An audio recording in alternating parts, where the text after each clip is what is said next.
Hey everyone, I'm Clue, and the next set for Flesh and Blood has been announced as Bright Lights, right? Centered in the city of Metrix, heavily mechanologist themed. Now, we obviously read through the initial article and just did some initial thoughts, but I do want to slow it down, break it down a bit more. We'll watch the trailer together, then go over some thoughts and read into the article a little bit more. Essentially, I want to try and stay on top of the ball, right? I want to actually read through the lore stuff with you guys and, theorycraft and have all those fun times discussing. I wanted to do it for Dust Till Dawn, but I never got around to it. I just didn't have the time, so hopefully we can stay ahead of the ball. So yeah, let's sit back, enjoy the trailer together. Feeling a little worse for wear? Those old Cogworks legs not holding their weight? Do you find yourself asking, to be or not to be? Well, why not be better, bolder, brilliant? Why not be a big deal? Break through your limitations and become all that you could be. With Techlo Industries, bringing you a future with bright lights.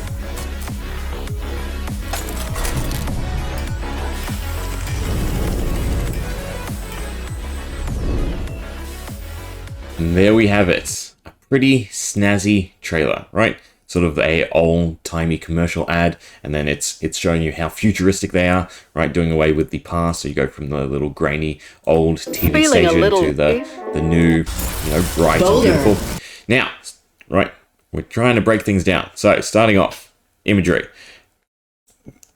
Is the initial stuff worth? I don't think there's anything really to read into. Obviously, a big thing in this set is upgrading equipment, right? So you start off with base equipment, and then you slowly turn it into some of these bigger, better, bolder mech suits. But in terms of mech suits, we have, this is Dash, correct? Oh, I skipped right past her. Where's her little face piece? Well, why not be better? There we go. Nope, I missed it again.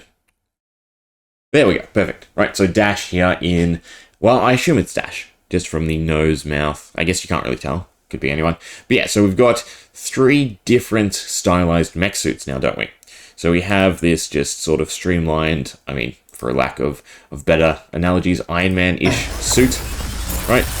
And then we have this sort of Warmonger-esque suit, where it's more battle-ready, or, bolder, set to be, well, as it says, bold, big, and powerful. And then we have this sort of underground network of stuff. Right, we've got an upgrade to T-Bone, maybe. And then we have our little cohort of 3 sort of, what was the movie? Anita Battle Bot? I think that's close enough, right, for you all to get that, right? The little sleek, I mean, they pretty much have the skates on and everything, right? And then they just need the blade arms. So yeah, so we've got those 3 different completely radical, sort of different suits for all intents and purposes. And I mean, you could say iteration-wise, right, it goes from that to the Dash one, and then back to this being the latest models, possibly. But I think a better sort of thought to have is, again, the 3 different stylizations. I do think we'll have some sort of fraction element within this set, right? So we are presented with our big main player, our king of industry, Techlo Vison, who, again, to me, just looks like Bandit Cumberbatch, right? Take Doctor Strange and then just trim his undercarriage. Ooh, nope, take that back. Wrong use of words. Just trim his chin, right? Leave him with his handlebar mustache. Yeah. And then we have, obviously, the city, brought to you by Techlo Industries, obviously, again, run by Techlo Vison, who was alluded to in his workshop in Crew, right? But yeah, so that's Bright Lights. Now, personally, again, I'm not huge on the sci-fi fantasy elements, right? Mechanologist to me is not, big on my list to get every card or open as much of the set as probably previous sets. But I am very intrigued by the crack shuffle play, the new limited stylization, the ease of buying a box and playing games, right? They're trying to streamline that and polish it, which is good. It's just, again, the thematics of the set isn't necessarily my ballpark. Now, can we read anything on the box? Sort of. Designed for draft, play 3 packs, and crack. Oh, sorry, and yeah, something crack, shuffle, play. Yeah, so it's just the slogans, and I assume the back one is for the limited. Can we see that? Oh, no, that's definitely going to be illegible, no matter how good I am at pausing. Right, okay, so that is the trailer. Now, we've read the article, so I don't want to necessarily reread the article, but we did, gloss over a few things. So for one, again, we have the expansion slots, right, bringing us our new lore cards, our new expansion to tournament card pools or classes, a little tweak, if you will, to upgrade the power level of some less than meta relevant heroes, possibly, and then, of course, our reprint of key cards, in this case, the Farendale Spring Tunic, to bring down the price, make it more accessible. Again, absolutely, really just want alternative art, right? Don't just give me a reprint for the sake of reprint. Make it something unique. Doesn't have to, again, be more costly. Again, at the pull rate. The pull rate should help funnel the price or keep the price in check, right? So even if you give me an alternative art version, it might not necessarily eclipse the original. Even if it is more beautiful, more advanced, whatever, don't give it the cold fall, don't give it the rainfall treatment. Just give me an alternative art, normal version, for me to actually have some excitement in chasing it down. And what else? So we remove the last two. No, so that's about the new draft mechanic. Right, Crank. Crank is something else we glossed over. Well, okay, so for starters, obviously, the barcode is covering text, is it not? Right? Everyone has made it their business to point this out to anyone who doesn't state that. Okay, so we do have our Evo Soul memory in a nice blue border, whether or not the blue is equipment or it's just strictly tied to the fact that it's a blue card, and same with the red, or, again, if it's themed equipment, attack, actions, and then normal actions or something like that. I'm probably leaning towards it just being red on red, right? Even though the imagery is different.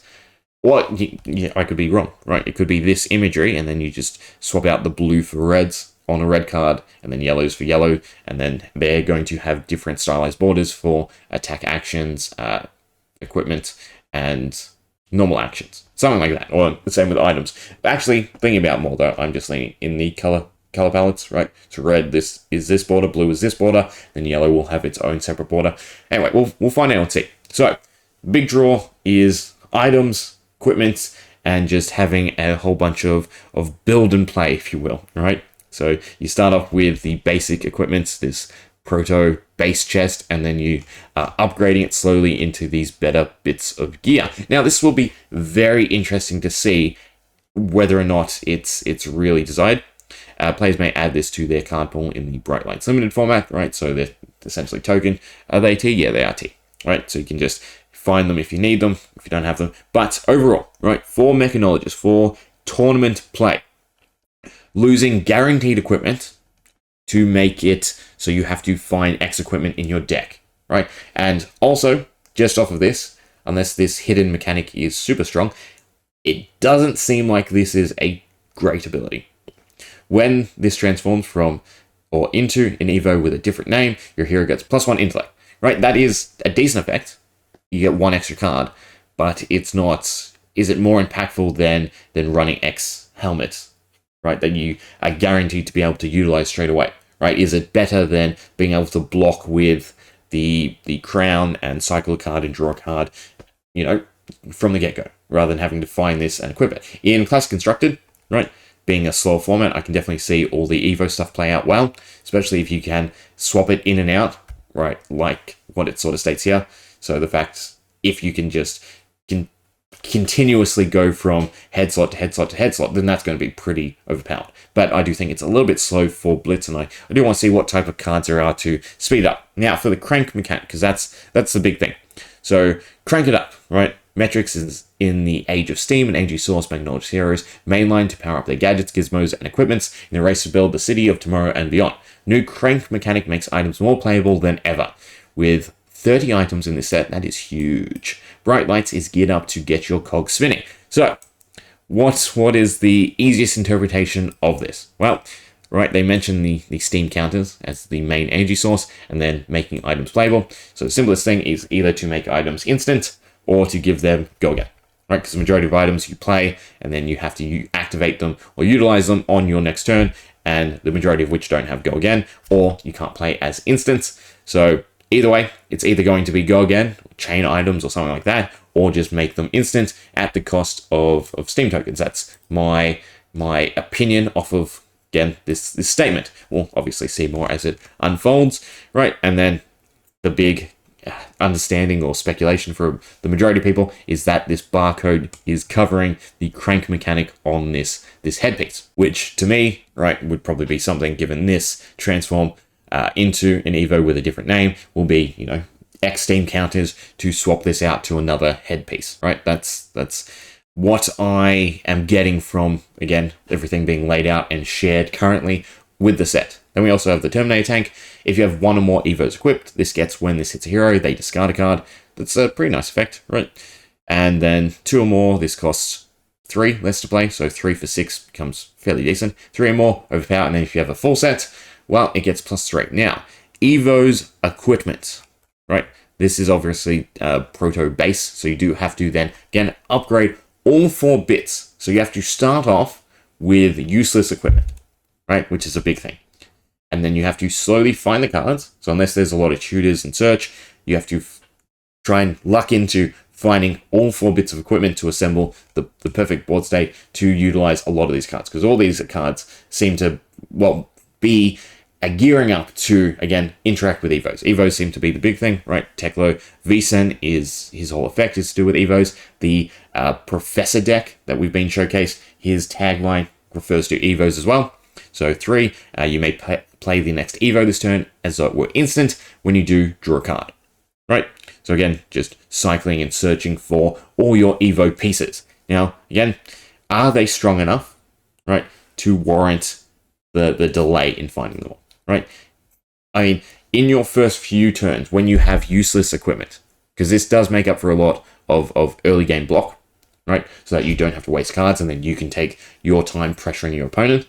So at the start of the game, without having the ability to block with your armor pieces and to utilize your armor effects, are you a little too weak, right? In Blitz, it sort of feels like you might just get steamrolled, and you probably won't go for all 4 bits, right? You'll probably just go for the legs and arms or something like that, right? You keep your Foundry Heart.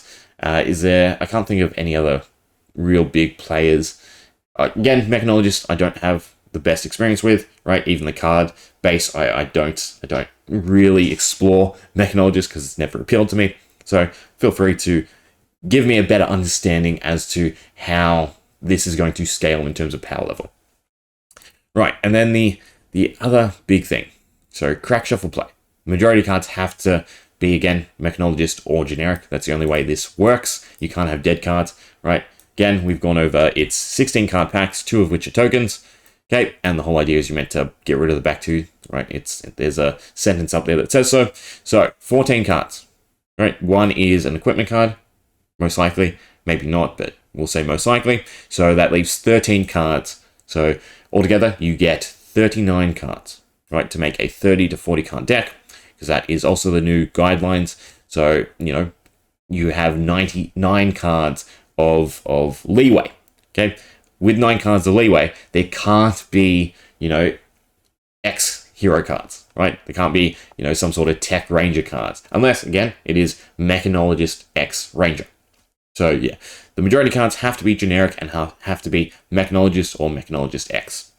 Now, as for the actual card pool, so 251, again, centered solely around Mechanologist from what it looks like. There's going to be reprints, right?